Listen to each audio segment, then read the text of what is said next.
Called to order. So I want to do introductions. So with that, your name, and maybe I think a good idea to talk about maybe your relevant background. You could mention how long you've been in Newport, why you wanted to join us here today, and then maybe highlight some of your strengths that you hope to exemplify here. And so I'll start. My name is Carter Finnegan. I am on the City Council, just elected less than a month ago, so pretty new, but moved to Newport 5 years ago. Just love it. Everybody clamors with the potential, and it's just such a beautiful place. I hope everybody, if you didn't love the winter, you're loving the spring, and it's getting really quite gorgeous out there. And my background and why I'm interested in this is I manage grants for municipalities, so I see it just the tiniest piece of the pie. And so I'm familiar with guidelines from the state and the feds, but really how it all comes together, I'm so curious and I want to learn more. I'm pretty okay with Excel and detail oriented, so that if there needs to be data transfers or any of that sort of nitty gritty, I'm happy to do it. Kind of go back to school and that energy, but yeah, so that's kind of where I'm at. Do you mind if I go this way? Sure. Susie Small. I moved to Newport almost 3 years ago, and have been coming up here for 20 years. Love Newport. I purchased a home, so I can say I'm a tax-paying homeowner here in Newport, so I have a vested interest. I'm a financial advisor with Community Financial Services Group right here in Newport. And I would say that my interest in here obviously is because I am a taxpayer. I want to know sort of ways to improve things potentially and be somewhat impactful if I can be. And then my forte is really capital markets, asset management, and being able to tell hopefully sound financial decisions from poor ones. So. Can I pass the mic to you, Jim Johnson? Yeah. I am Jim Johnson. I've lived here all my life. I've been on boards in the city for 43 years, and I'm still here. And I'm here so we can help figure out what's wrong and get back on track. Yeah, clerk and treasurer, which yeah. when I work with a lot of municipalities, those are two separate people sometimes, but you're one. I'm one. That's awesome. Since we're going around the horn, Hal Rodenberg. I am a very new resident. We purchased our home here in Newport in October. So, but that being said, we have our kids are visitors, so we now have a little more time to be active in things that are important. That being said, I think Newport has a lot of potential, but I'm also very concerned after we've recently moved, things like the hospital, et cetera, going on, that I feel directly impact the vibrancy and viability of the community. And people just have to kind of take a role. So that's why I'm here. From background, while I'm in sales and operations nowadays, I have a master's in finance and spent 5 years as an analyst in New York. So I'm a reformed spreadsheet jockey, so I don't use spreadsheets very much anymore, exotically, but happy to bring a little perspective. I'm Laurie Grimm. I've been in Newport for 18 and a half years, active participant in many things that have to do with the city over that time. I am currently a business analyst with a farm credit bank in South Carolina. I work remotely. And I'm interested in this because I think our city can just do better in several ways. And when I say that, I don't want our wonderful people in our clerk and treasurer's office to think that we know best. But what I do know is that I have spent a lot of my career in change situations. I worked at the hospital here when we changed systems. I've been through 2 changes with my current employer over systems. and it can be difficult, especially for the people who actually work in it all day. And I'm not saying that that's what we're going to do, but as we start to look, it will be important, in my opinion, to know what they do every day and how the workflow goes, and for us to pay attention to how we incorporate new things, or if we need to incorporate new things. And that's kind of my, I'm kind of a systems person when it comes to that kind of thing. So that's my interest in this. Awesome. Thank you. I'll just say a quick word. I'm not going to introduce myself because it's been done ad nauseum for the last few months.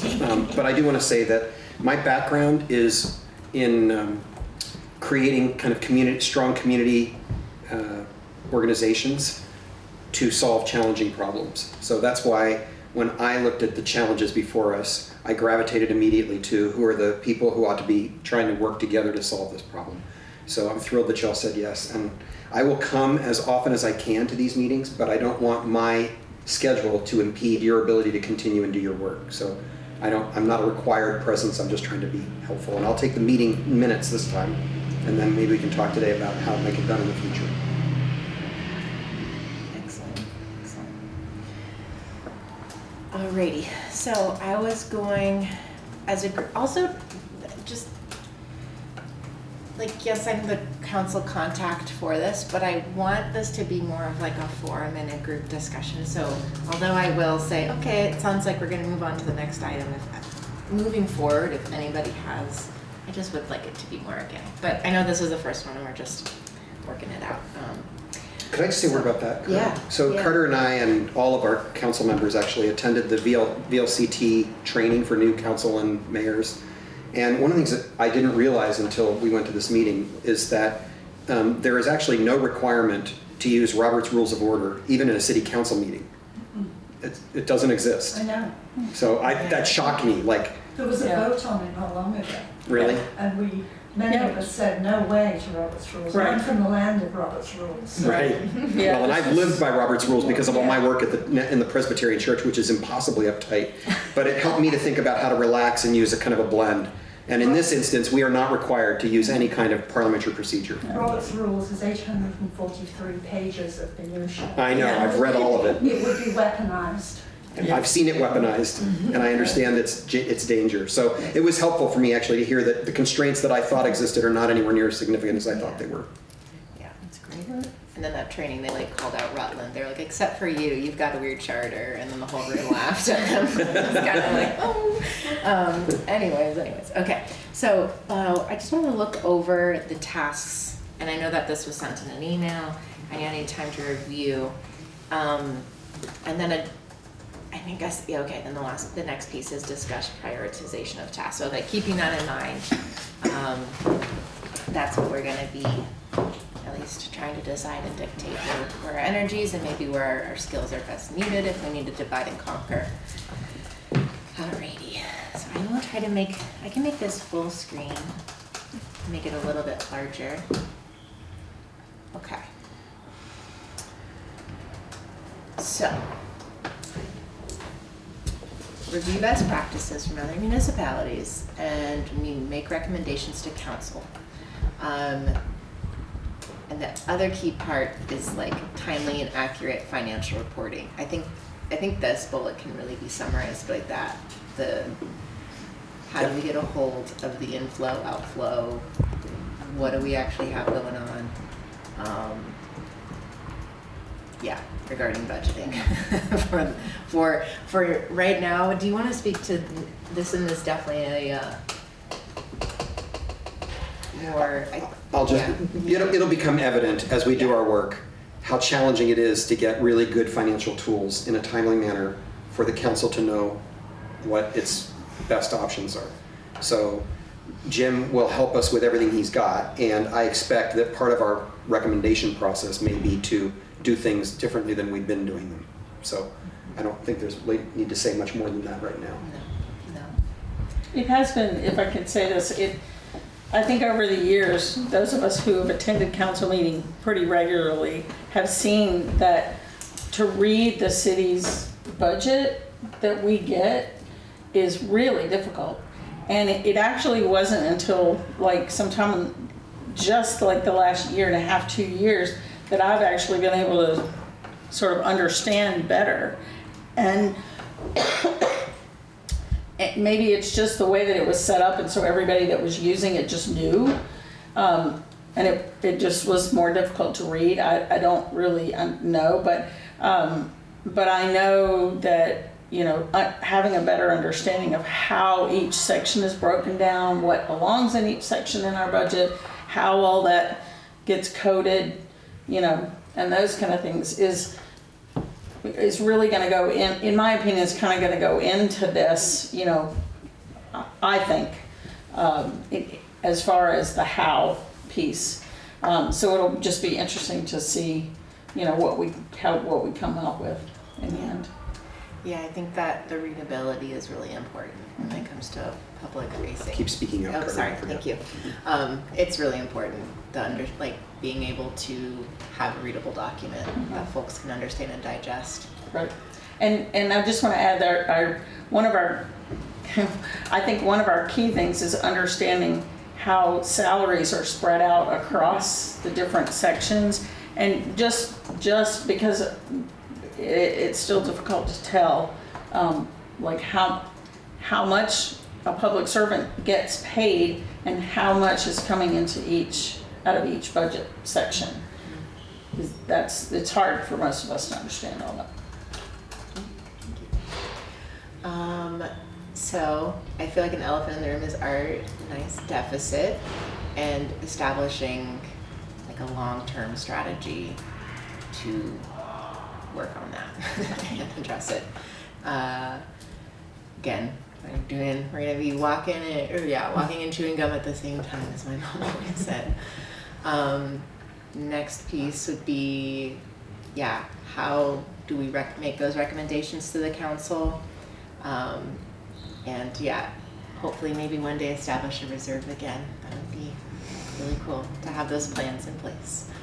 And then following up is, okay, we've got these ideas, but then also creating policy so that that they actually get implemented. And let's see, necessary debt. Yes, yeah, so again, enforcing what we decide is a good practice. So with those,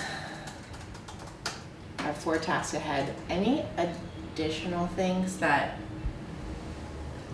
as like looking at, I mean, it's kind of hard because I know we haven't really dived into the material yet, but any other items that you think are in our purview or should be added to this list, even if they're not of the biggest importance, but maybe they're, you know, not side projects, I know that sounds bad, but I think we just need to get into it to figure out what needs to come out of it. yeah, it's kind of hard to like vaguely talk around, like, what else do we need to We don't know what we don't know. Yes. Yep. Alrighty, so talking about priorities, Rick, would you mind talking about what things are coming, like large project-wise, maybe, and how that dictates? Sure, maybe Which this of is these? kind of how we get into the heart of the conversation. Yeah. So Jim can walk us through some numbers that he's created in a moment, but let me just kind of give what I've gleaned from a year of being on council. Some number of years ago, that I'm not prepared at this point to put a particular number on, but 7, 8, 9 years ago, at some point, there was a cash reserve that the city was depending on that equaled roughly $1.5 million. And through a series of decisions that the city council either made or simply allowed by lack of action, one or the other, that reserve was eaten entirely away. And today, instead of sitting on a $1.5 million cash reserve, we are sitting on a line of credit that the council has approved to go as high as $2.8 million. In the last year, it's been as high as 2.4, and at the moment, it's about 1.8 million. And there's no clear indication to me of a quick way out of that morass. In fact, it may get better before it gets worse. So that's kind of the big picture. Was that a colloquialism? It's going to get It's- better before it gets worse? I think Can you meant I meant it backward, thank you. Missed that. Okay, I Gonna just get wanted worse to make before it sure. gets I was better. like- No, thank you, Hal. there's a lot of- I misspoke. So, okay, so that's I'm kind new to of Vermont. the biggest of big picture, 100,000 foot view, okay? In addition to that 100,000 foot view, and very much related to the challenge before this group, are two strands. Actually, one is really going to be something we have to talk about in conjunction with the other task force on water and sewer that's going to get started with its work this evening at 7:30. Because some significant portion of that deficit that, again, I'm not prepared to put an actual number on, there's some dispute appropriately, like it's not an easy thing to sort out how much water and sewer contributed overall to the deficit, but it is a significant portion of the deficit that got created that in my judgment happened because we went from 2016 to 2024 with the council never raising the rates on water and sewer. So their habit every year, as far as I can tell, was to take whatever the expense number was in the water and sewer budget and simply put it in the line that said rate income from commercial and residential, minus some adjustments like what we get from Derby and some other relatively minor adjustments, right? And then they allowed that number to withstand, even though for years it ran about 50% more than the income from the previous year had actually demonstrated as possible. So, and the numbers roughly were, for a number of years, it was, we're approving a budget that has rateable income at $1.5 million, even though the previous year the budget fluctuated around $950,000 to 1.1 million, right? So $400,000 to $500,000 gap that the council simply either didn't realize or didn't pay attention to. It boggles my mind, but that's what happened, okay? And that challenge was exacerbated by the fact that it wasn't entirely clear that everything in the water and sewer budget belonged there. Some significant portion of operating budget expense had been shifted, particularly in the form of some salaries from the city management office. The city manager herself and the office administrator, financial person, were a bunch of their salaries and some significant portion of the finance committee, the clerk's office, the treasurer's office, was also being attributed.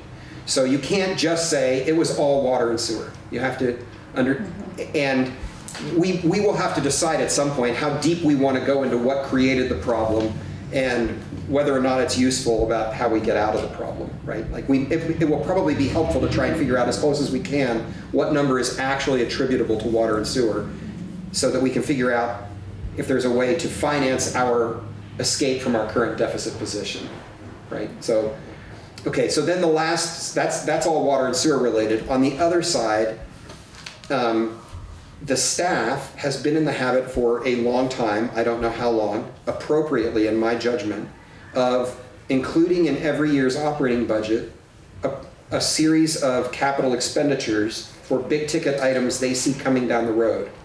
So if you look in a budget over the last 8-10 years, every year you'll see things like, I'll just give an actual example, Tom Bernier from the Department of Public Works saying, okay, I know I'm going to have to buy a new Vector truck that's going to have a $600,000 price tag 6-7 years down the road, so I'm going to put $80,000 into a special fund every year and plan ahead so that when we get to that purchase, the money's sitting there. Tom did that every year for years, and that's one of many examples. And that money was approved in the sense that it went to the community, and the community passed the budget with that capital expenditure as a part of it. And then it was handled one of two ways. There were some sinking funds that were established to actually try and protect that money. And in some years, that funding actually got transferred. But going to the Vector truck example, if we had done all the saving that we were supposed to in the Vector truck fund, sinking fund, over the last number of years, we would now have probably $440,000 sitting in that fund, and right now the balance in it is $160,000. So clearly, we didn't put aside the money each year in that sinking fund that we said we would. So that's one way. Another way that it often got handled was, well, we didn't worry about putting it in the sinking fund because there was a $1.5 million cash reserve, and we knew the cash reserve could handle those big ticket items when they would hit us, so it was not a problem. And I suppose that's a legitimate way to do it, though I wouldn't have done it that way, as long as you protect the cash reserve and assure that it has at least as much money as you have said will be potentially draining that cash reserve. But when we fumbled the cash reserve, it meant that now things come up. Here's another example. Tom ordered a new dump truck a year and a half ago. You don't know when you order it how long it will take to show up or when you're going to have to pay for it.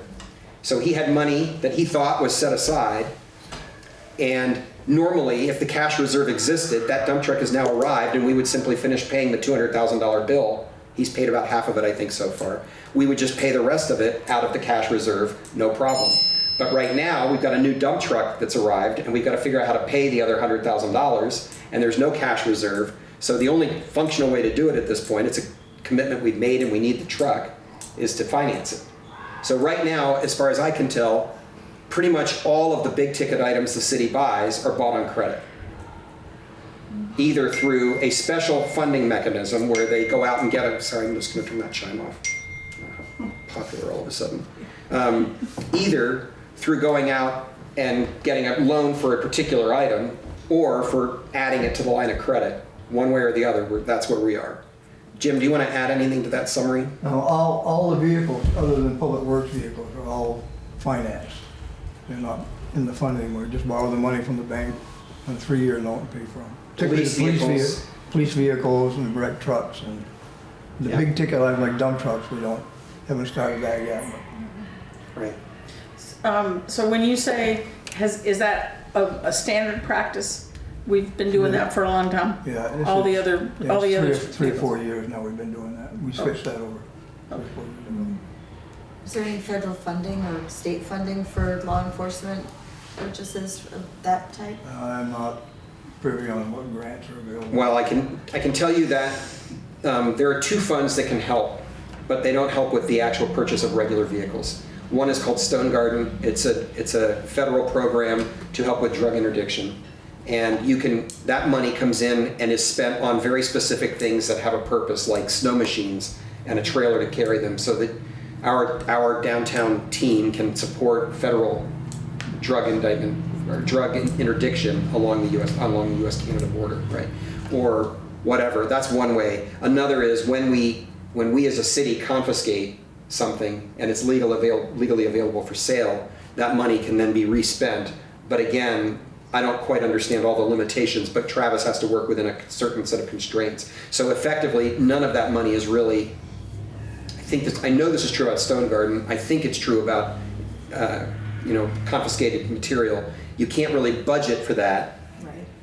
right? So it doesn't help us with the So budget. there's no set program that helps municipalities fund Not that I'm aware police of. No. work? Those things are all in separate accounts anyway.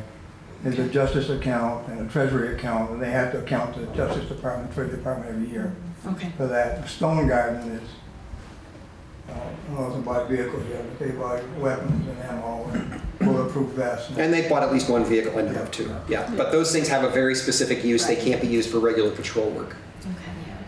And I'm familiar with a fire department grant, but those I understand are really sporadic and they just go to basically safety equipment.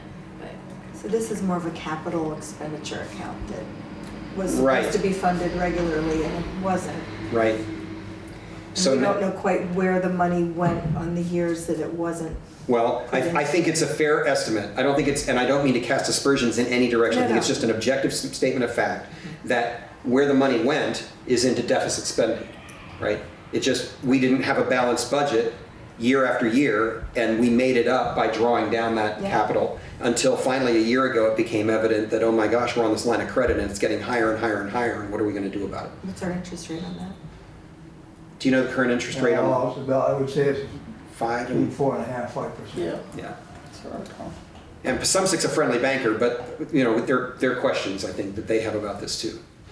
So Well, and I think, I don't know this for certain, but at one point, we couldn't even get, was there a point when we couldn't get or were they holding that? I No. don't know. So that's regarding, so the line of credit is one thing. One thing you need to know is that one of the constraints that Jim will talk about in a moment is that the line of credit is for 1 year, has to be paid off by the end of this fiscal year. Now, we can immediately apply for another line of credit, so I don't think it's a crisis, right?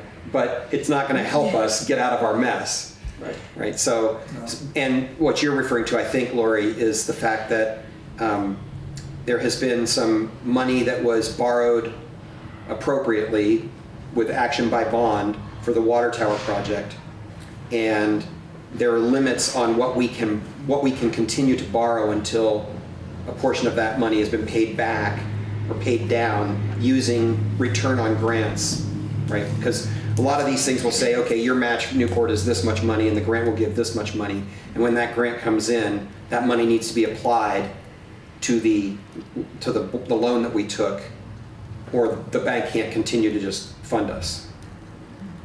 But on that note, Rick, it was $1 million grant, but we only get refunded 20% of whatever we spend. Right.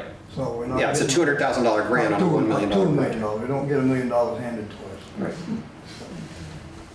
So it might be, I don't know, Carter, do you want to just look at the cash flow issue immediately? Do you want to do that now, or do you want to wait?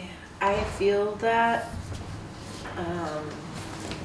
knowing that there are some big projects coming up and with that. It would be helpful to have a sense of it. larger- Yeah. All right. That would be definitely a priority. So maybe we could ask Jim to kind of walk us through his, I was going to say back of envelope, but it's not quite a back of envelope. His calculations here on, I'll tell you, I've been working on this for a week. And this is a preliminary thing, by the way. This is not, every time I look at this and go through it, I find something else. But, and in fact, I have some changes to make to it based on information I brought Jim this afternoon. yeah, go ahead. Jim, real quickly, one, this makes my heart sing in some ways because my father is a retired CPA, and I think you guys went to the same school of handwriting. I'm not a CPA, so go ahead. Whatever, I mean, you're from the same school, whatever it is, it makes my heart sing.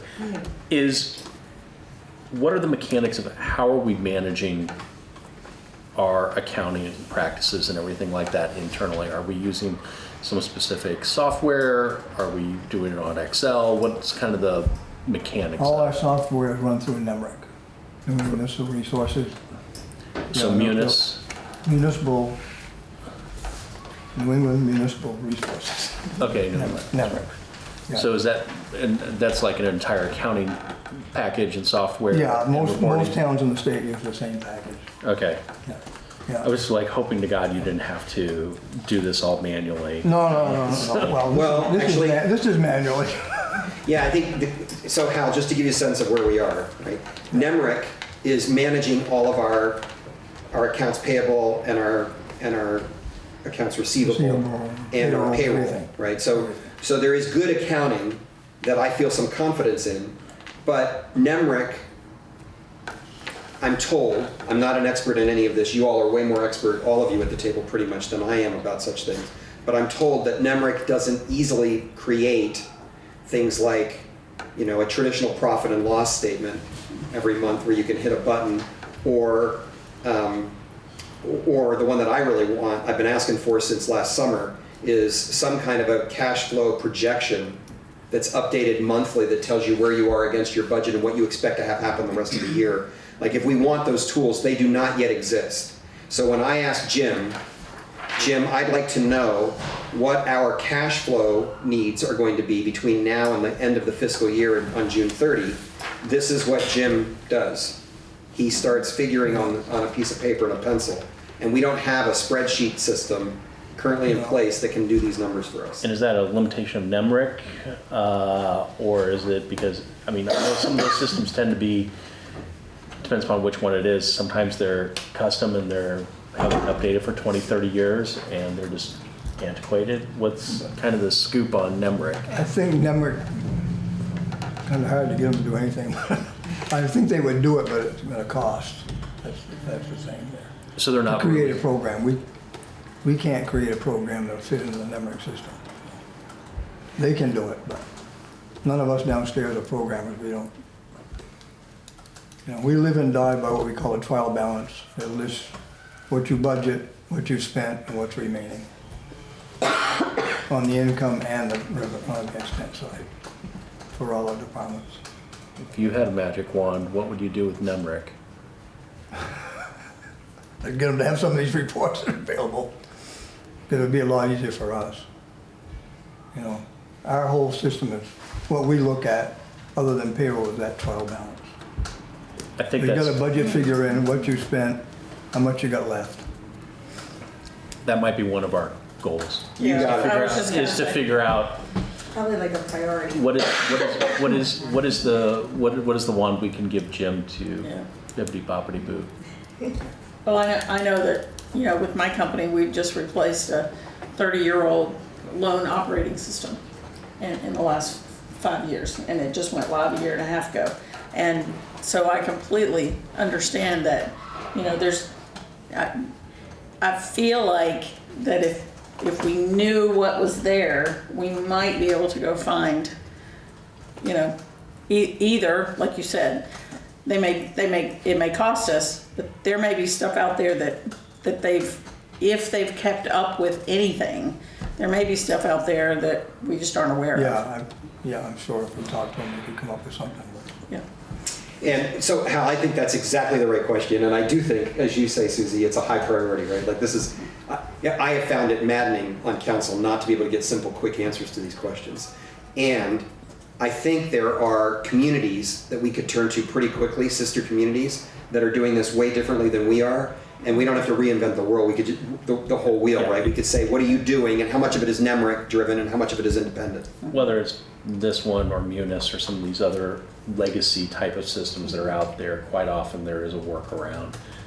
I don't think we need to go Yeah. get them to, you know, recreate the earth in 7 days. No, it would be nice if Memrick could do it. I mean, I hate to put in something into play down there that isn't compatible with Memrick, because you gotta go to two different places. Yeah. Well, and I'll do some research on them. I assume they're some kind of, are they Yeah, they've been government around for a organization long or are they time. a private organization?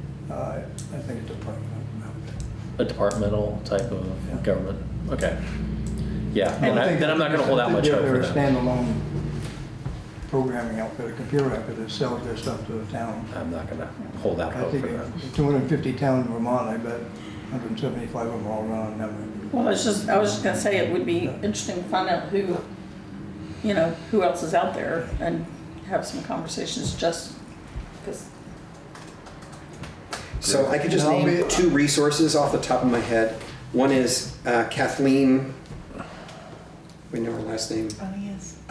Can't think of her last name, a relatively new person who is the municipal finance support person from VLCT. I've had an initial conversation. She would be happy to have some to offer some initial suggestions about where to go and what kind of information to look for. If we want to go super deep, VLCT may need to charge us, but initially those consultations won't cost us a dime. And I'm told by everybody I've spoken with that she's actually quite good at this. So I would think an early phone call from one or more of the members of this team to Kathleen would be a good idea. And I've had enough conversation with Deb Tangway, who's a friend of mine and is the city clerk Coventry. in Coventry, to know that Coventry handles this quite differently, and Deb can show us very different kinds of reporting that they're doing. So those are two quick, easy places we could go to just get a little bit of initial help. Do they use the same system, Jim? Do you know? I think they use I don't- Memrick down here. I think they're on NEMRIC, but then I think they have all kinds of additional workarounds or spreadsheets, or I don't know what they're doing. Deb could tell us, and I haven't tried to have that conversation with her yet. I just haven't had the bandwidth. Well, I apologize for No, that's all right. interjecting there. That's okay. Don't apologize. That's exactly Don't it. apologize. Yeah, that's I'm gonna be upfront with you. I'm not a computer person, but I guess girls downstairs that are, so Yeah. I'm old. I don't like change. Can I just ask if we could have copies of what you're going to look at, so it would be meaningful to us, sitting in the Oh, an audience extra comment. as taxpayers? You could use one. Yeah, we'll just throw them at you. I got it. I'll Good throw it at you. exercise. That's Another one. here too. Which one do you have? Yeah, we can. I have rev city tax. That one too. Okay. That is, yeah. So take it for what it's worth, and that's a preliminary thing, it's not, like I said, Yeah, so- every time I look at it. Right, I should say, actually, any numbers that we're looking at today, please do not publicize, because they are not anything more than a place for us to try and begin to sort out. This is being recorded for NEK-TV. Understood. I'm just saying, let's just make a blanket statement. The numbers we are using today are not reliable. They're just to give us a sense of where we begin, right? And so all I'm saying really, Ann, is let's not publicize those as if we can stand on them, because we can't. These are not actual I figures, can but give for them back guidance to you. purposes only. There we go. I can give them back to you. No, and I'm not worried about it. I just wanted to make it clear that Okay. I pressed Jim hard to try and come up with at least a place to begin. Mine are in pencil, so I can erase them. So anyway, if you go down through the sheet, we collect a certain amount of city taxes, a certain amount of appropriations, exempt, and then the education taxes, and it all totals at the bottom. And I deducted 250,000 delinquent taxes, because we're gonna have some people that don't pay the whole. Yep. Okay, so just because I'm a geek for this kind of stuff, Yeah. I want to make sure I have a good definition of Okay. the items in here. Appropriations, those I are understand voted- the definition, but where are they coming from? They're voted separately, and we tax the city for the appropriations. And we say we tax In other the words, city. Red Cross wants $10,000, the city say yes, and we tax Yeah, Hal, on the to ballot, raise that money. in addition to the approval of the budget, there's typically a list of some, this time I think it was 13 or something, special requests, like $110,000 to support Goodrich Memorial, that the voters approve or don't approve. If they approve them, the community is taxed, and we Okay. manage that It's an dispersal extra of mill rate or appropriation. whatever it is. For So that. it doesn't live inside of the approved budget, but it's Fair still a enough. taxed I just item. want to make sure. Yeah, because keep asking questions. I don't think I voted in the city council elections. I think I was out of town or I hadn't gotten registered yet. It's the same thing with the exempt, Hal. There's certain properties that are exempt in town, and the rest of the voters have to make that up, particularly on the education side, so we tax for that too. So the city and the appropriation, the exempt, and the education are what we bill and collect. And everything we take in on education is a one-off, goes right out the door Yeah. to support the school Yeah. budget. An exempt would be like churches. State buildings are a biggie. Yeah, Hospital, right? The prison, right? Anything that's state-owned or a nonprofit. And those are some pretty big ticket items in this community. Yes. well, they don't pay tax on it, but they still want the education tax, so we have to tax everybody else for that amount, so this is how it works. So exempt, so it's really, well, okay. So we foot the bill for Mhm. the exempt. For the exempt, yeah. Nicely put. Okay, so down the expense part, the 73.261 is basically what we budget. The school, we know how much it's gonna be because they tell us what it's gonna be. And we set the tax rate to what we at, and then we pay the appropriations separately after the second payment. Taxes is due. And so you get a total at the bottom, and preliminary, it came out that we are taking a little bit more in than we're paying out. However, if you drop down to the next section, you've got 46,81,951 of taxes yet to be collected. And that's from the revenue sheet. It tells how much we've collected in payment one, payment two, what's due, and that's the part to be collected. So out of that, Okay, I'm going to ask another question Yeah, go here. ahead. Excuse me. So the city tax is 4.9995, and that's the taxes, property taxes collected over the two payments in the course of a year, right? So what is it, like April yeah, and that's what then we're billing. October? And that is in total, and so the collected, I'm assuming, I don't know our fiscal, is our fiscal calendar or? Fiscal, yeah. Okay, so we're on a calendar fiscal. Yeah. So we're still looking to collect 4.68 million as of January 1 this year. Okay. On the fiscal year that ends June 30. Yeah. Oh, our fiscal ends at June 30? Okay. Right, sorry, I thought that was a misunderstanding. It's not- June Yeah, that's fiscal what I year thought is you not were saying. calendar year, it's July 1 to June 30. Yeah. Okay. So we're in our last quarter, or approaching our last quarter. Yeah. We've got about 3.5 months of spending left, and half of the income from taxes coming in still. So out of that, now we've got to pay the second half of the school. The line of credit, whether it be 1.8 million or 2 million, whatever it happens to be between now and then. We have to pay the appropriations out of that. And now we've got the water tower loan, the construction loan, that we owe 306,000. That's the deal where we spent the money. Frank applied for reimbursement, got 20% of what we spent. But that money is in the general fund, but that has to go back to pay the principal on that loan. Has to be applied, so that's money. Because we can't We take owe any them. other And we gotta money pay out of that that. line on that construction loan until this $300,000 reimbursement from the government gets applied to the principal. Right, yeah, until that's done, we can't get any money out of the construction loan, borrow any money on the construction loan, any more money. The NBRC grant, Oh, you skipped Derby, Jim.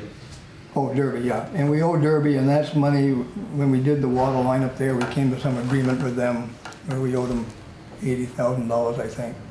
We paid 50 of it, and we still owe them 30,000 on the agreement. So just, In order to get the lines up. okay, so here's a word about that, okay?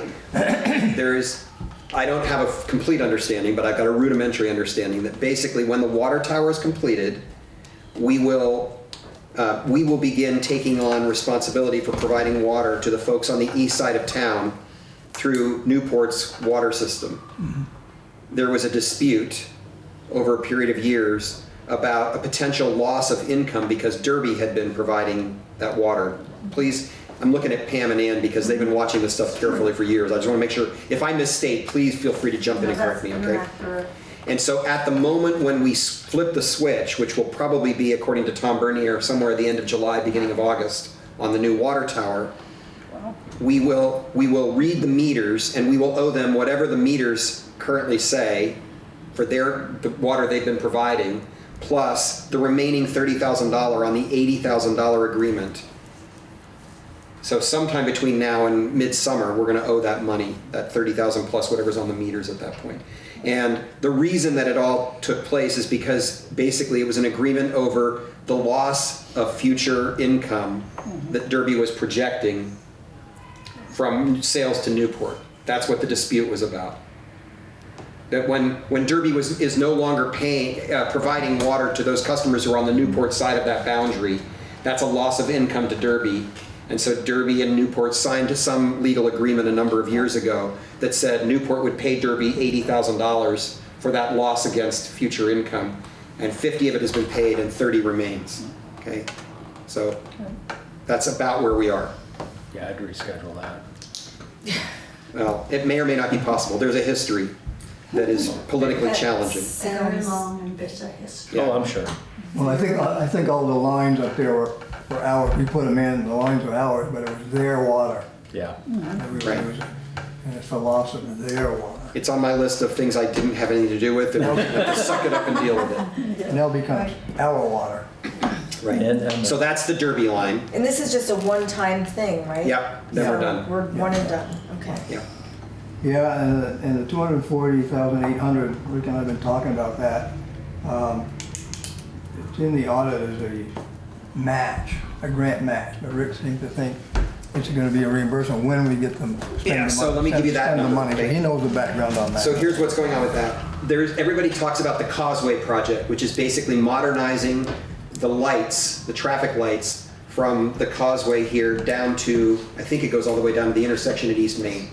Okay? The remainder of work on that is going to be $876,000 paid to subcontractors who come in and actually install those new traffic lights. Of that $876,000, we have a commitment from the Northern Border Regional Commission to pay $250,000 of it. And it depends on a match of about that equal amount of money from us. We have to put up about that same amount of money. But NBRC will reimburse us for $250,000 after that money's spent. And USDA, I'm not sure which version of USDA, which program, but there's a USDA commitment to pay $119,600, roughly $120,000. So of the 876, 370 will be reimbursed, but we intend to complete that whole project in the next 3 or 4 months. Tom is very hopeful that this project is going to get underway, and that means that effectively, from a cash flow perspective, we're going to have to front the better part of $900,000, about $850,000, and then we can immediately turn around and request the reimbursements for 370 of it. So that lag is only supposed to be a month, maybe 6 weeks if we're on our game, and Frank is doing good work with that as our reporting person. How many bids did we get for that work? It's all been bid appropriately. I'll just say that. I don't think at this point What's the problem we're solving with it? we're solving a long-time historic issue around managing traffic on that road. So at this point, I think, again, we're inheriting decisions that have been made. We're going to trust that those decisions were good. And now the only real question is, what do we do about managing cash flow? Because this is another example where Tom was carefully trying to put money aside for capital expenditure in a series of annual budgets that would have been there to cover this $500,000 we were going to have to front for our match, but the money's not there at this point. So now we've got this problem of having to match that. You have another problem too, or you may have, which is USDA has pulled the majority of their grants. So Yes, we're going to keep acting like the USDA money is real until we hear differently, and we've heard nothing to indicate it's going to get pulled yet, except that it's a confusing world out there right now. So, but from a cash flow perspective, which is honestly, as mayor, my primary concern is like, how do we stay solvent for the next few months while we begin working on the longer term issues? We're going to have to front $875,000 or almost. And these are gonna be like smart lights? Is that what they're putting in? I don't know exactly. Again, I trust that the decisions that have been made, we're way down the road. Yeah, I know, I guess So it doesn't matter. Close the door after the horse leaves. That's right, we're going down that road. And I think, and I trust, actually, I do trust. Yeah. Tom is a smart man. A lot of people have been involved in that decision making. I trust that we've hired the right company. All those agreements are And I'm sure signed. we're anticipating lots more traffic in Newport, We Vermont, are. right? So That's that's right. exactly what we want to. It's Well, we've had major issues where, you know, the lights were out for extended period of time. I think it's a bigger, you know, and this has been going on for, I don't know, years. I love at night So- when the lights are flashing, because that means, I mean, nobody's out at night. So no lights should be working in this town past 7 o'clock. All right, so what that means is that Jim was not working on that full amount of information. He was just worried about our portion of the match for the NBRC money. But that $240,800, really from a cash flow perspective, ought to say something like $825,000, right?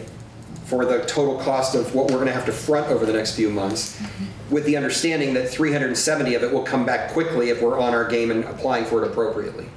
So we're looking closer to like a 1.2, 1.3 million. That's right. cash flow issue. Yep. I think that gives you a pretty good estimate of where we are. Oh, and okay, what the other thing, you can look down in the bottom right-hand corner, right? None of those numbers on the left-hand side reflect the fact that we're still spending money like we always do, right? So our regular operating expense between now and the end of the year, Jim's estimate is that it's going to come in at about 1.8, maybe 1.85 million to get us from here to the end of the year on our operating expense. And that LOC, you know, my assumption is that we have a meeting scheduled, Jim and I, with Passumpsic Bank, with our lender next week. And we're going to sit down and say, okay, we just want to know from your perspective, what are the constraints we're working under here? But my assumption is they've been trying to be helpful to the city. And if they see us being responsible, we will be able to reestablish that LOC at the end of our fiscal year, you know, as a kind of a pro forma. We'll know that in another week. Yeah, because every month it costs between $260,000 and $280,000 just for payroll a month. And when a business leaves this town, there goes that tax revenue too, right? Correct. Like the Needleman's and, Well, I mean, Needleman's actually owns that property. That's a condominiumized property in the state building. So my assumption is they're still paying tax on it. right. Until they figure out Well, who to sell it that's to. true, that's right? right, okay, So from a yeah. property tax perspective, that's no, it. we lose the overall benefit of the economic driver, Right. but we don't lose the property tax. Okay. No, you don't lose any tax on And when you said 1.8 million till the end of the year, you meant until June 30th. Correct. Till the end of the fiscal year. it. Yeah. Yeah. I figure it's about that much and every quarter it costs the city. That's just a city operation, that's not everything else. That's strictly city. So, in the end. Go ahead. Jim. go ahead. No, please, go ahead, and then I'll. I know this is preliminary, whether it was or not, we're gonna wind up borrowing a line of credit again next year, we have to. Just to get going on July 1. The only other thing I want to add is that the mandate to the Water and Sewer Committee tonight is going to be help us find a down and dirty way to come up with a calculation on what we have to do at the very least to address the deficit spending in water and sewer with our next water and sewer rate. And it's a almost 6-month lag time. So we have to set the new water rates by the 1st of May in order for those to take effect in September when we bill for that first quarter of the new fiscal year. So they're on a very tight timeline to come back with some recommendations to council about how to make sure we address the deficit spending, which doesn't begin to address the actual deficit, right? Just to make sure we get out of the deficit spending mode. Can I ask you a question?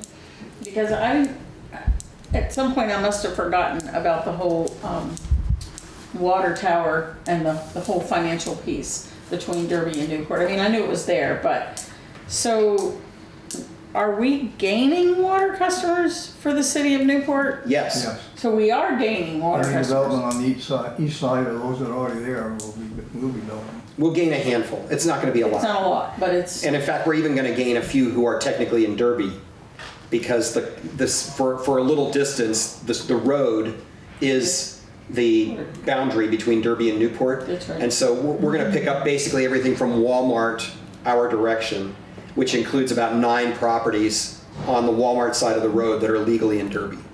And we're going to pick those up. okay. Can I go a little water and sewer just for a second? We won't know where the last 2 rates stand on the water and sewer until the end of the fiscal year when the audit's done. So it's going to be kind of a difficult thing.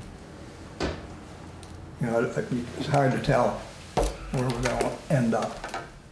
Because like Rick said, the revenue side always matched the expense side, and sometimes, more often, the revenue side did not match the expense. So I don't know how we're going to make out on water and sewer. I think water will be okay. It's the sewer part that's kind of in question. But where exactly it ends up, I don't know. And on the water tower, the city was authorized to borrow $5 million to bond for that water tower project. We've used ARPA funds, and we must be somewhere around 3 million, 2.5, 3 million in it now. But I'm wondering if it wouldn't be better just to take the bond and have to worry about pay for it over 20 years instead of the life of the tower, instead of worrying about where the money's coming Can I make a comment? every quarter. Regular budget. I went back to look carefully at what the citizens approved of what, of that amount of money. And what it said is, we approved that you could borrow $5 million less any grant money that you were going to get.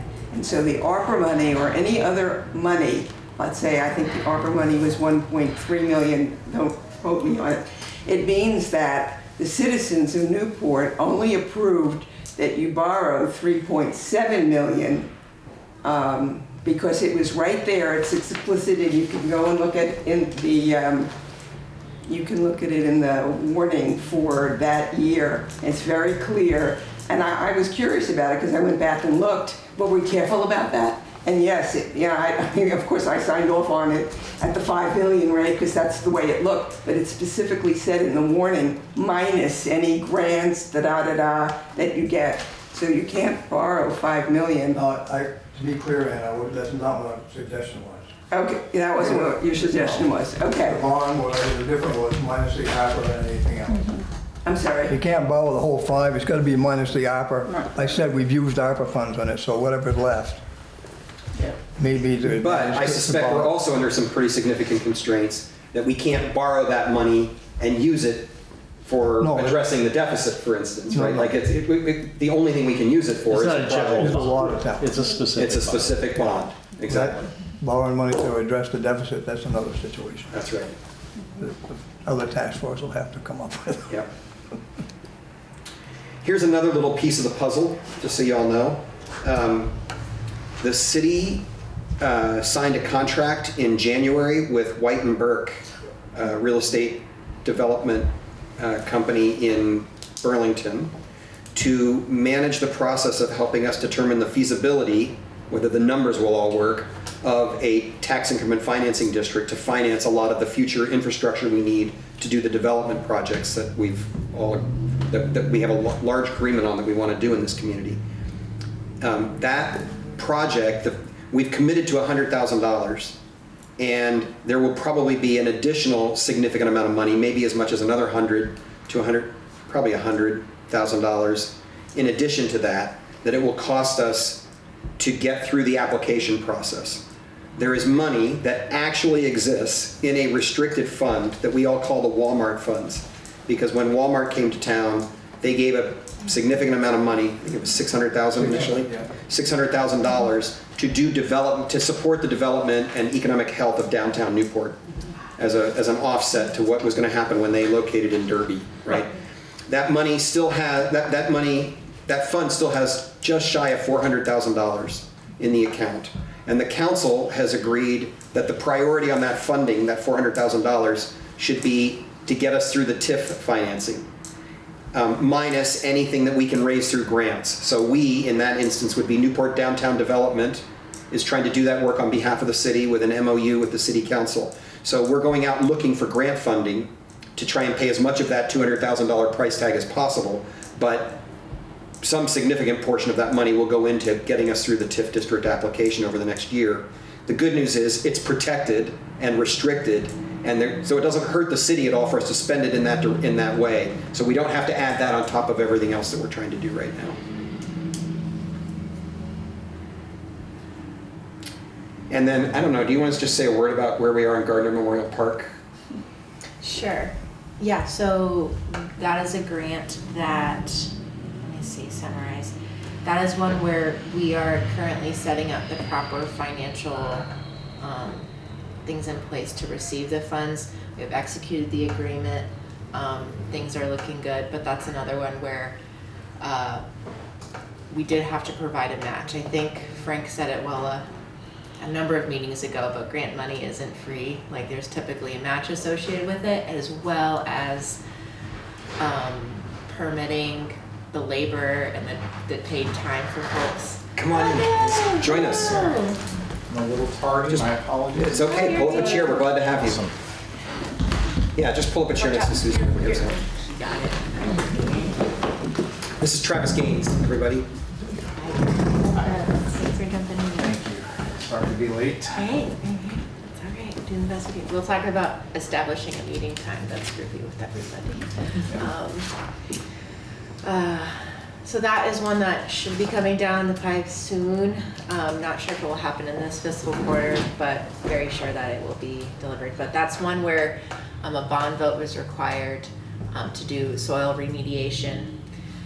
And that's another, like, before we start walking into a grant, sometimes that's good to assess what other things could come about with that. So a bond vote was required. We did not have to take the full amount that the voters approved. It was $315. We only took $200. Tom at the Public Works Department trained his guys and basically was able to undercut any official agency that would do those soils. So he came even under that. And we got permission. So it was a $100,000 grant from Vermont Community Development Program. And that was actually, I think, started in like 2018. So they're very friendly and they're wanting us to wrap that up. So a lot of the match, but that was a bond vote, and some in-kind was not quite in-kind because it was technically paid through for the bond. So there's some like just grant practices that we could be a little bit clearer on from the initial planning stages. But again, I think a theme of this is like, this is where we are now, and it should be coming and being reimbursed. But I can't say, I don't know if I would include that on this sheet since it's going to end in 3 days. So yeah. It's just another piece where I think Carter has worked with the staff and we've sorted out some really challenging reporting things that were not managed well, and that's all under control. I feel confident about that, having reviewed that work. But in addition to those two grants, right, the grants for the Causeway project and this grant for the Gardner Park Improvement Program, there are another roughly 18 or 20 much smaller grants that are out there in various stages of kind of readiness. And so Frank and we've met a couple of times. He's supposed to meet with me next week and go over kind of all of the smaller stuff that don't seem as kind of as high priority, so that we can get a good sense of that. And we'll try and provide a list to all of you so you understand as soon as I understand kind of what we're really facing with those as well. Like, what's the commitment? I'll give you an example. There's money that we went after to do a reworked intersection at Coventry in Maine, because that offset intersection is very challenging and it needs to be redone for safety purposes. And we're ready to like go after the engineering portion of that and take the next steps. But I've asked Tom to just take a breath while we try and deal with the rest of this stuff. We aren't likely to get to it till the end of summer anyway. And I basically said, okay, let's try not to commit ourselves to anything that's likely to come back and hit us on top of everything else in the next 3 months. So we're sitting on that for a moment. As we're discussing the challenges, one of the things that I'm hearing over and over is time. We need to buy time to get our collective house in order. What's the city's creditworthiness? What? What is our creditworthiness? Well, if we were to dissolve, we'd have $6 or $7 million to the good. So I don't know what the credit. I mean, if someone was going to look and say, you want to, usually when you get a loan of some kind, it's like, hey, you're a AAA rated bond, you're a AA, you're an A, you're a B, I've never you're had junk. some bank ask me those questions. So like our town credit rating, Yeah, Dun and I mean, Bradstreet. what's our credit worthiness? I mean, I think it's something we need to know, because if we need to buy time, I don't have any of those documents. They must be up. Yeah, it's Somewhere up something here, that, somewhere. It's a question I will put on my list for Ellen Stanley, our commercial lender at Pasumsic, for Wednesday. We're meeting with her on Wednesday afternoon. yeah, I think, and if they don't know, we should know. And it doesn't sound like, have we ever defaulted on anything? No. We've never defaulted. City's been here a long time, blah, blah, blah. We have an economic base of sorts. We have a population base. So I think there's good argument for a high rating, but it might be something we have to figure out. How does a community establish its credit worthiness or rating? Because it sounds like in order to put together a plan, we need to buy time. I think that's a pretty good estimate. Yeah. It's what I've been It must imagining be in my pretty good head. because we've never been turned down for a loan. Hey, you know what? You never turn down for a loan until you get turned down. Right, and Waiting for like bond issuance, like a muni bond issuance. Yeah, I mean, what we're looking at is, right now we're at borderline, if we're not in deficit, we are deficit spending. We need to get our ducks in a row versus throwing them in a chipper like we're kind of doing. And the best way to do that is you need time. So the question is, how do we buy time? Yeah. And therefore the proposal might be is we have to evaluate, and this might be something we have to pay someone to give us a credit rating, and say, okay, with this credit rating, this tax base, you are eligible for X number of dollars of a bond, which, because it's a long term, ideally low interest, we can pay it back in a sensible manner. And as we get our ducks in a row, ideally we put together a plan that pays it out over a shorter period of time to improve our credit worthiness, et cetera, blah, blah, blah.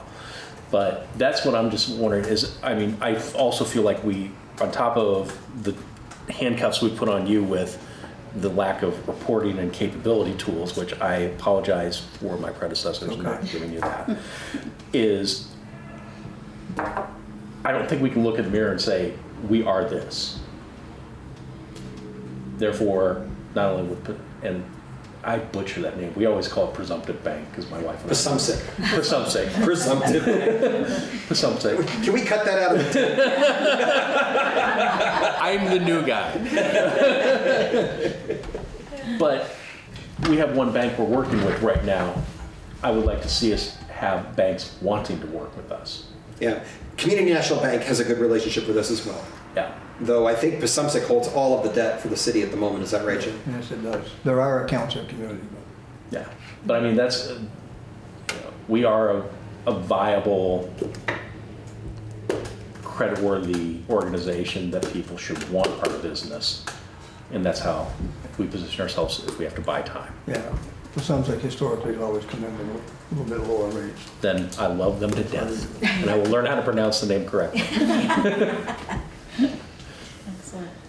Sorry, that was just me pontificating. No, I think this is how we kind of begin to get a kind of actual conversation going. Should we just pause for a second and make sure Travis has met I was people? gonna say, like, I didn't want to, like, this combo. And I knew I was gonna broadcast miss the a mic. chunk, but my meeting at the school finished up and I'm like, I can catch. I'm so glad you came. Second. Thanks for doing So, that. yeah. So we were doing intros and just kind of sharing your name and background. Is that kind of, yeah? And then we can and- share just names with everybody else so you know. Yeah. Sure. Travis Gaines, a new resident to Newport. We came in the summer of 2023. I work, I'm the head of school, one of two, administrative head of school at United Christian Academy. And I work with an academic head of school as well because my background is not education. Since 2004, I've worked in medical device sales in some function or another. Before that, I've worked in healthcare, basically as a paramedic and then later in the hospital and cath labs. The bulk of my business experience comes from the sales and area of the medical device industry. First in actually doing those tasks, and then later in management, managing sales teams, et cetera. But also with UCA as one of the heads of school, I sit on the board and been working to address some budgetary issues and things of that nature there. So I have some recent experience in that. And is that a nonprofit or a private? It's a nonprofit, private Christian school. Yeah. Yep. So.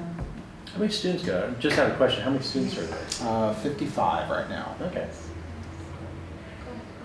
Yeah, 55 K through 12.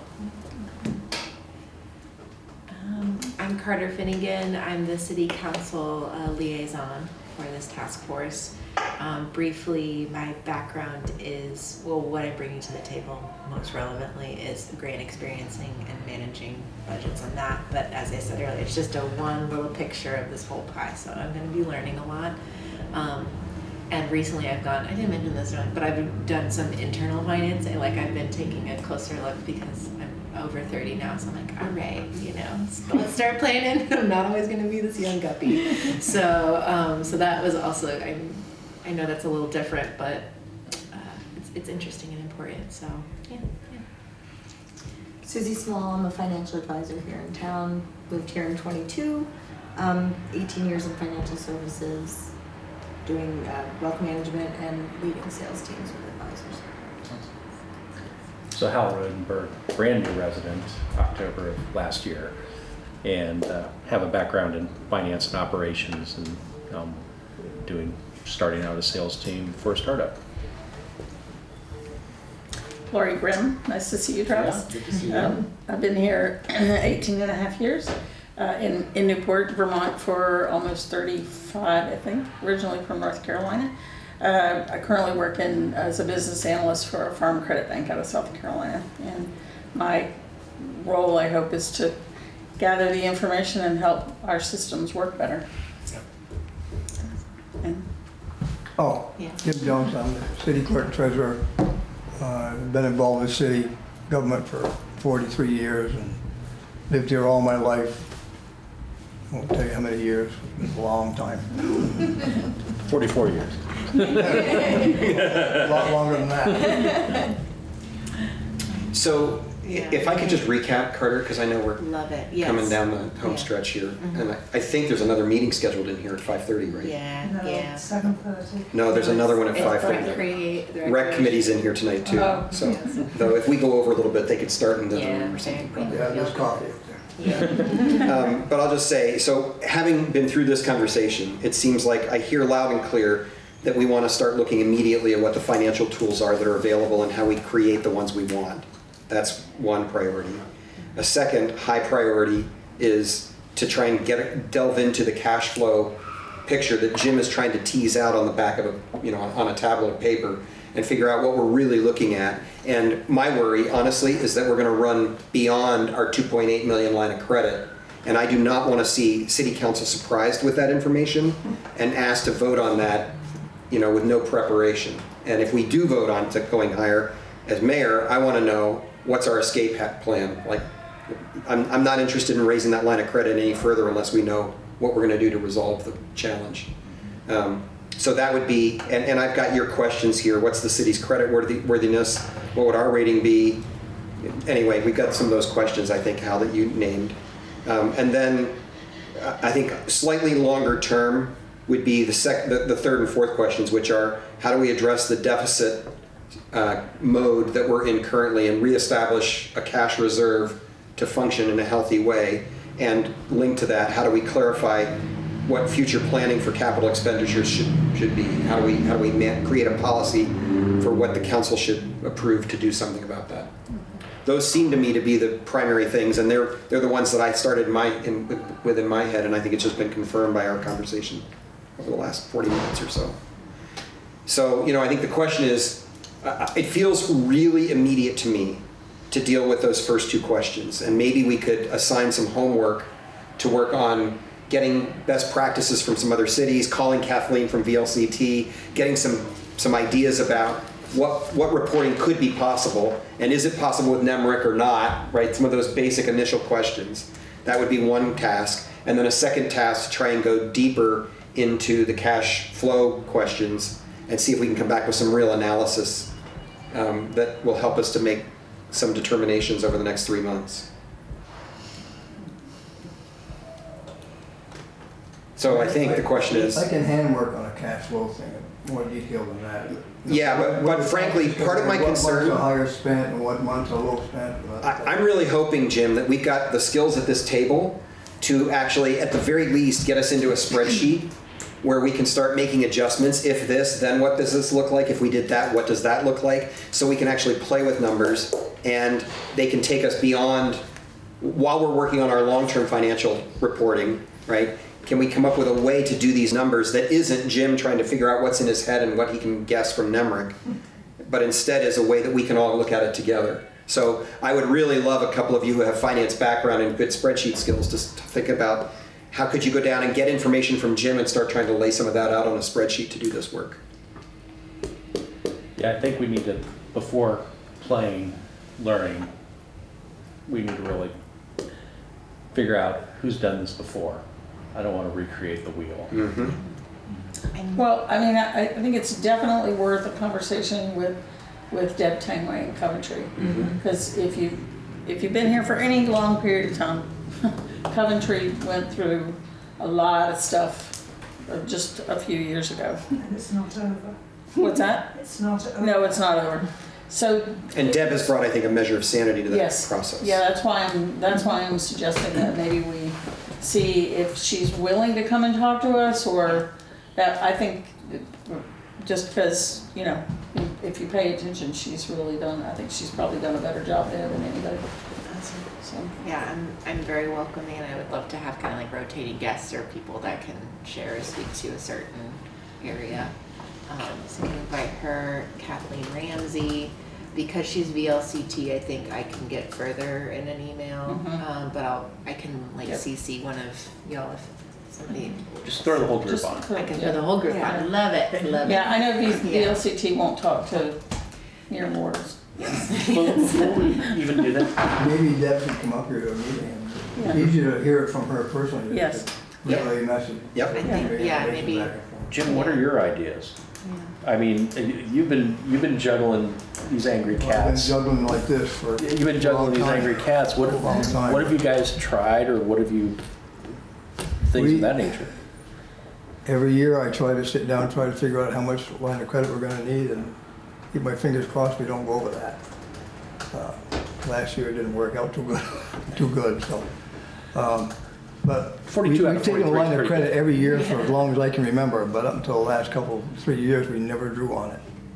And all of a sudden now we're drawing a line of credit twice what we normally took out. Potential to borrow. Don't flog yourself. Like I said, 42 out of 43 is dynasty. There you go. But if you look, Rick mentioned it, we had a reserve fund of $1.5 million at one time, which had been used up. If you look at the due to, due from the water and sewer, today it stands at $1.7 million owed to the general fund. And has some questions on whether it's that much or not for the salary part, but the fact remains, the general fund paid $1.5 million of invoices for the water and sewer. That's where your reserve is. Unfortunately. General fund paid water and sewer that money? Yeah, Is that what you're that saying? money Covered is the bill. owed, covered bill. To That money cover is the bill. owed to the So general that's fund. where the deficit. So there, I mean, that's where the, Yeah. That was for the water tower? no, the water and sewer budget. No, this is over a series of years, just a water and sewer budget. Because we weren't bringing in Every enough time we money. let online. There were too many expenses and we weren't bringing in tax revenue. And it's almost, I have it's to within ask. $200,000 of You're what your I'm shaking my reserve fund head, was. right? you're sitting on needles. What's up? Anne's always shaking her head. Some of us have a different perspective, partly because of the way water and sewer was loaded incorrectly, to put it mildly, with money that should have come out of the general fund initially. Like 60% of people's salaries was hidden in water and sewer. Sleight of hand, it was really skillful. So the so-called money that is owed is not quite what it seems. There was also $185,000 that was because of leachate that was being, leachate fund from Casella. They were releasing leachate through our water sewer treatment plant into Memphremagog, poisoning the lake, in other words. A group of us. And paying us for the ability to do that. Yes. It's $185,000. wonderful to get paid for being poisoned. However, that got stopped, and that was 6 years ago. So nobody made an adjustment in the water sewer account at that time. $185,000 times 6 was ignored, and there was no attempt to. So I'm gonna oversimplify it. We basically have to get our accounting in order Yeah. and understanding. Yeah. So going back to that. It's not as simple as one owes the other. Yeah. That's the joys of accounting. I'm not disputing what Pam said or what Ann said. Pull the door shut if you want to The just make it. fact remains, whether it was right or Thanks, Mike. wrong, it was put in the water and sewer and the general fund paid. There, at the end of the day, there's still more going out than coming in. Yeah. Boom. Exactly. It's a mess. End of day. And I want to ask a question of Jim, only because this is where my head goes every day. We're talking about a computer system that appears to have some limitations to it. And my question is, I mean, because we aren't getting proper reports, we're not, I mean, that's what it sounds like to me. And my question is is anybody from the outside allowed to look at that system? I mean, I recognize that we can talk to people from VLCT, but is this a situation where I'll look at systems all day long and go, what does that mean? And where does this take me? And where can I do with that? And I don't know if there's any background paperwork in this stuff, if maybe we're just missing something, maybe there's pieces that aren't being pulled out. I don't know. Well, I think NEMRIC should be presenting to us. If they're a vendor, they have to defend their position and Yeah. why we're actually, I don't think it's the system, I think it's the programs in the system. Yeah, right. Just need a That's- tutorial on features and benefits. Yeah, I Well- think that's right. yeah.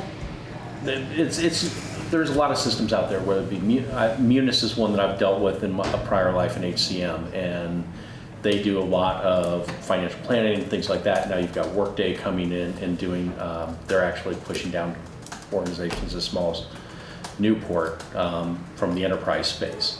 I was just talking to them yesterday about something, and they, when you're thinking about it, it's all about cash flow, people management, et cetera, et cetera. So, yeah, I think we need NEMRIC to come in and tell us where, and this would be something I would say, we get this on the books, we get them out here right away. Yep. Here's what you have, here's what it is capable and incapable of doing, and they put it on a spreadsheet, because we all like that, obviously. And on the back end, because we could be on version, 1998, .0, and Right? Well, the I think that's system exactly is capable right. of doing things that we don't know about. That's exactly That's right. exactly so right, we need yes. them here like tomorrow, Okay? I can make that happen. Yeah. because we may be spinning on our wheels a lot to find out stuff and find out that it's really right there. Yep. Or it's just like, oh yeah, we can convert you to the most recent version, and all of a sudden it's going to spit out all this beautiful stuff. They're gonna send somebody up, right, it'd be Chris or Chip, one of the two. Okay. The one to know. Them and their manager. I would ask for them or like a solution consultant, One of them may be. not the sales guy, the solutions engineer, solutions consultant that can really get hairy. Sorry, I've sold software, This is SaaS services This for is years. why we're doing this, Yeah. y'all. That's right. I don't know the first thing about how to manage this problem, but I'm happy to be a If we've servant got to all it, of you who and we're do. paying for, I'm assuming we're paying for NEMRIC. And Oh, yeah. Oh, yes. Believe me. Yeah, I mean, because I can call up my friends at Workday, the government group, and say tomorrow, how would you get rid of NEMRIC and what would it cost? And I'm sure they would tell me. So how often should this group be meeting? When do you want to meet again? Tomorrow. I'm kidding. God, I know. What's everyone doing Saturday afternoon? I mean, we're crunched. I mean, this is, and unfortunately, we all signed up for this little shindig. I didn't sign up, I'm here anyway. Buy the Thank you, fish. Jim. Thank you, Jim. Order the fish. Yeah, it sounds like weekly is definitely needed. Any desire for more frequency? I would ask. Availability too, that's. Yeah, really- availability, I hate to offer up Friday afternoons, but for those of us that are working full-time, that's the most flexible time. Yeah, I could. I would hate to agree, but I will. Yeah, I Okay. hate to agree, but it's, I hate to agree too, because I don't work on Friday afternoon. yeah. I know. But that actually, I mean, it sounds like that might work. Does it work for you? Only the first Friday of the month, which happens to be next week. And it depends on what time, I mean, and what, I'm talking like 4 o'clock on Friday. I hate I have to. a Poo on everyone's Bring parade. snacks, The first Friday, coffee. but it, Oh, that's the only, so you're saying you have one commitment out of a month? one commitment out of a On month, first and it Fridays. happens to be next week, but that's okay. So Fridays at 4. Yeah, I hate to poo on everyone's parade, but Yeah. That works. I think that's And to 4 look to forward 5:30, to. that's perfect. Yeah, I Or can 6. probably make that work. Yeah, awesome. I don't have to send around this poll. Right, and even next week, if we have, you know. or even something pushing like it Deb or down a little bit, like something. 3:30 or something like that. But Friday afternoons, just because Yeah. I work at a startup, so Mhm. I'm a little nuts. 3:30 is a crunch for me. So 4 is Yeah, best. four. School ends at works better. 3 and my teachers are all in the building till 3:30 and yeah, it's. 4, does that work? 4 to 5:30 Mhm. on Fridays? And, evenings are only getting longer, so you'll sell some. Oh, then we go get ice cream, right? Yeah, We're that's. Yeah. Yeah. Field trip over to Tim and Doug. I'm really grateful, y'all, because I do think this is the urgency, and we meeting monthly or weekly sounds smart to me. And if one person can't make it a week, we just keep on moving and keep the momentum going. And I can make it, I may have to duck out before 5 o'clock or so, but. you're good. Can we try and get Nemrick? Can you reach out to Nemrick, or who can reach out to Well, Nemrick? I can make that happen. And You want them next week? We need them here next Friday. Okay. To do a product review and whatnot. And I would say I'm not apologetic about the fact that we're gonna ask them to work during their normal working hours from 4 Me to neither. 5. Don't worry. Okay, we'll get them. Where are they based out of? I don't know. I've never talked to anybody there. We'll figure it out. We could tune them in virtually too if they're gonna. Yeah, if they can, I'm Yeah. assuming one of these screens can do a virtual. All of it. Yeah, we can do it virtual, no problem. I'm just curious, you were mentioning buying time. Is it in scope to look at any austerity measures? I mean, you said yourself you don't want to raise the budget. I went through this very recently with our budget. Things were a bit upside down, and sometimes it's good to at least put a Band-Aid on some bleeding while you're trying So, to I move guess- forward. I know the budget was voted on, but do you have to spend everything that was voted on? Well, we're not the budget two things. One, the new budget that we just voted on begins on July 1st. Okay. We're working on a budget that was approved a year ago. Sure. And I am more than happy for this group to make an informed decision and make recommendations to the council that could include spending. But I do not want to do it willy-nilly, because that's the only kind of decision-making we've seen for a very long time. And it panics everybody without maybe even hitting the intended goal. So if, 2-3 weeks from now, you all want to take a recommendation to City Council that has some information behind it, I'd be open to hearing that. My experience is that there's not a lot that you can do on the spur of the moment, given commitments around staffing, and we're gearing up for the busy time of the year with staffing, right? We're headed into our busy season.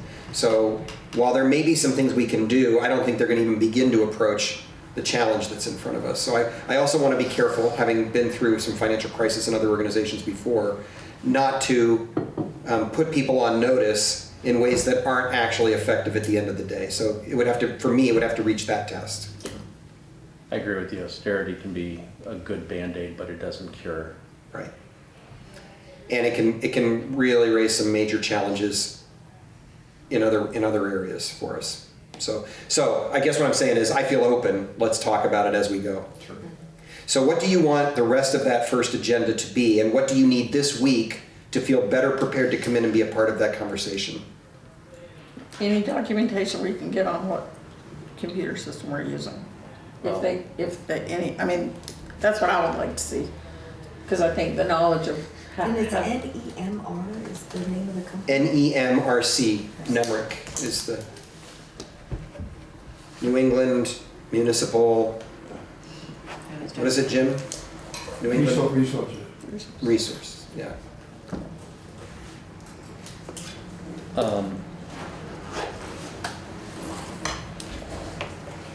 Could we get a sample copy of what kind of printout report it currently? That's what I was Like about a to ask. sample, What are you getting now as the basically? council? I'd love to see the See what system the is, holes are. could, I can print out expense reports, revenue reports, soil balance, all that stuff.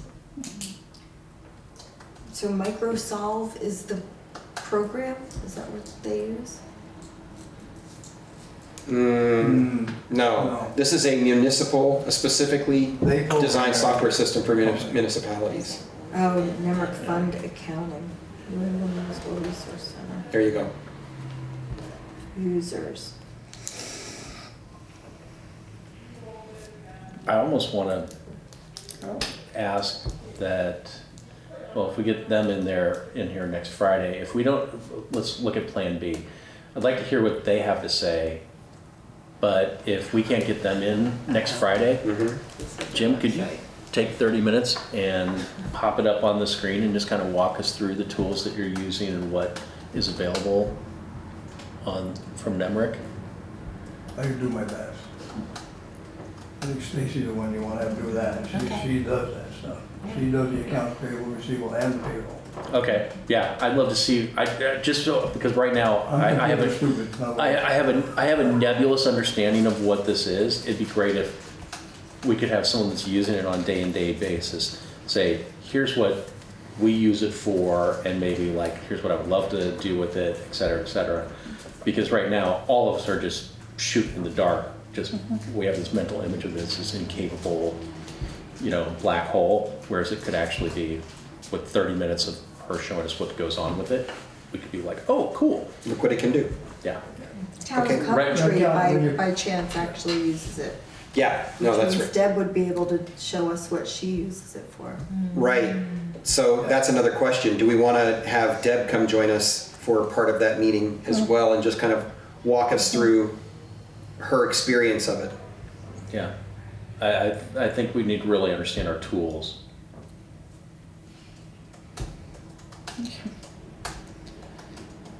And they're located in Fairfax, like, across the mountain. So they're not very far.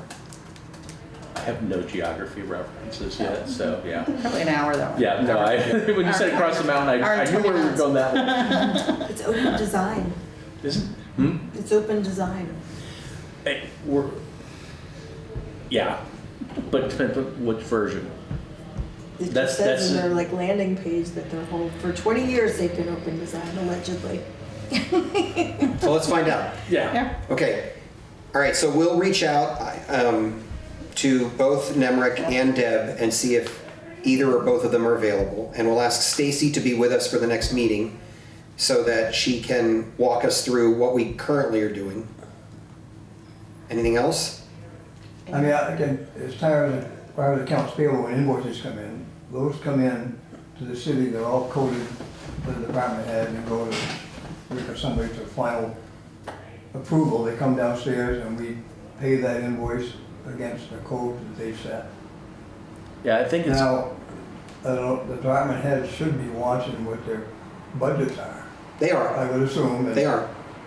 No, whatever they code the invoices to, that's where it gets put. I've been working pretty closely with department heads over the last couple of Yeah, I months, know. and I actually have some confidence that they understand what's going on and they're doing their level best Yeah. to be responsible here. And that's how the expense side is set. It's coded and spent wherever they tell us to put it. Here's one other piece of the puzzle, just so you know. There is, in this town, historically, a division between the work that the treasurer's office does and the work that, in any other organization, I would call the work of a financial comptroller. Somebody who's just kind of managing and supporting the general day-to-day operations of the organization.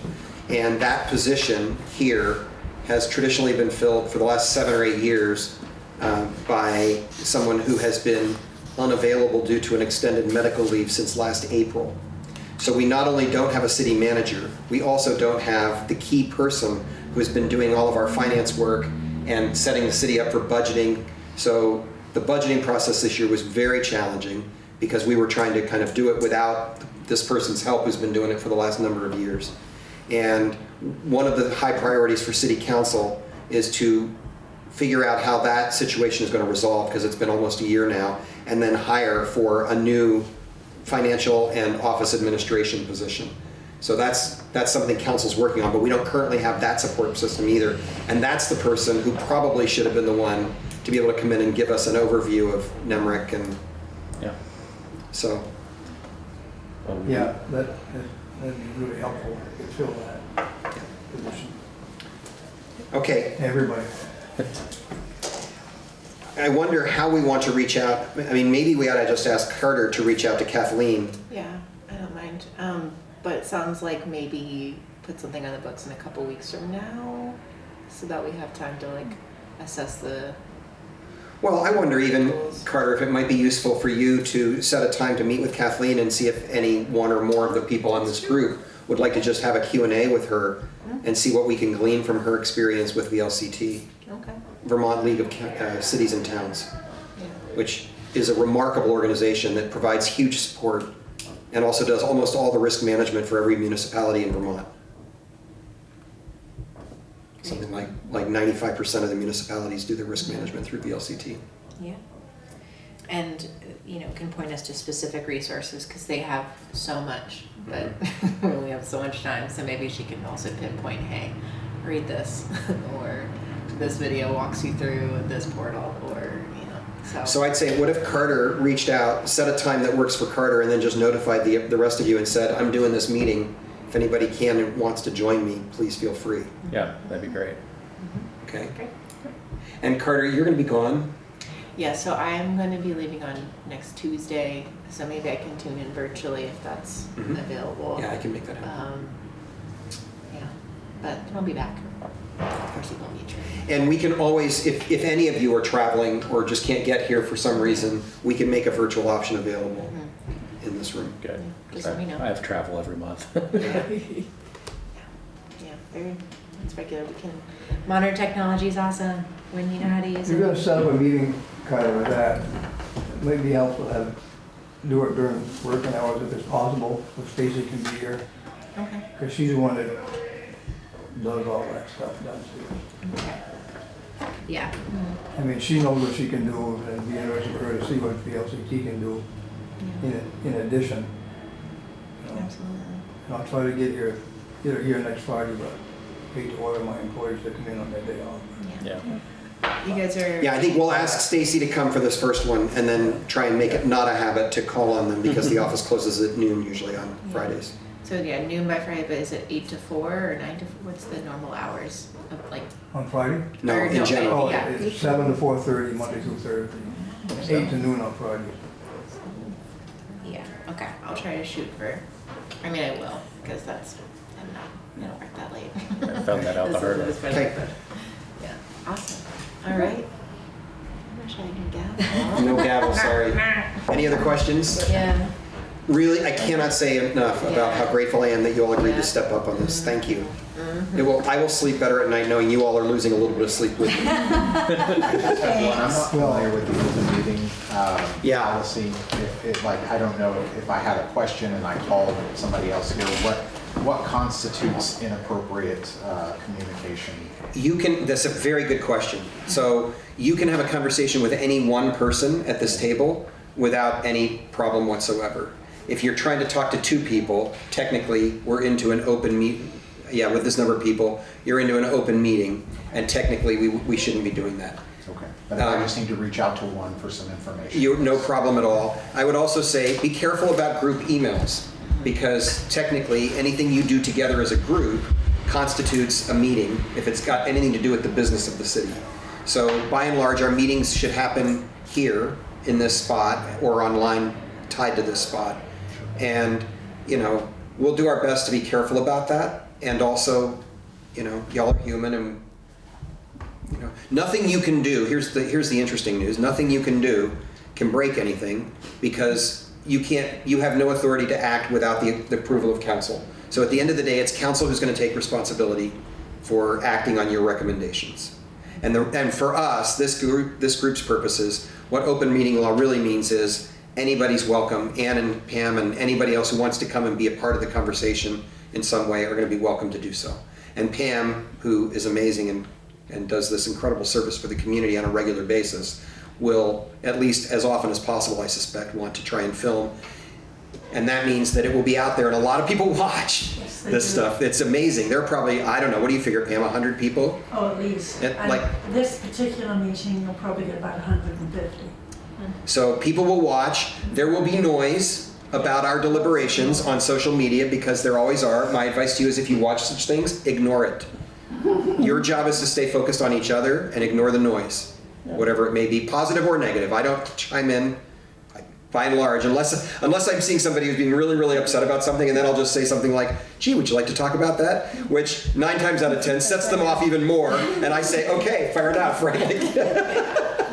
Yeah, so like if I send out, just to kind of go back to the emailing and like, sure, if I send out an email saying, hey, this is the agenda, or hey, I secured this meeting this time, if you just individually reply to me instead of reply all, or if you wanted to add an agenda, if it's about what we're going to talk about, but instead of diving into the specifics of what you learned or how you feel about it, that stuff starts to get into the let's talk about it at the table. But if it's something just like, hey, can we add, more relevant to the material?